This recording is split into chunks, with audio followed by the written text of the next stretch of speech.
Fire मार रहे, ये देखिए स्ट्रेट फायर। हम इन गोलियों से डरने वाले नहीं। ये सोचो कि जब ये वर्कर इमरान खान के चाहने वाला आएगा आपके पीछे, क्या हाल करेगा आपकी।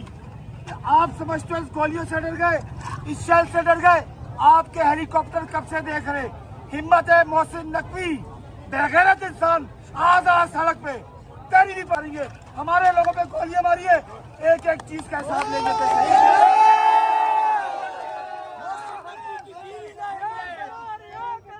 पाकिस्तान बचाएगा, पाकिस्तान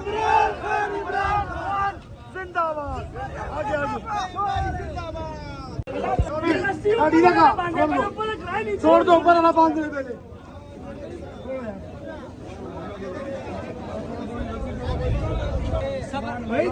अच्छा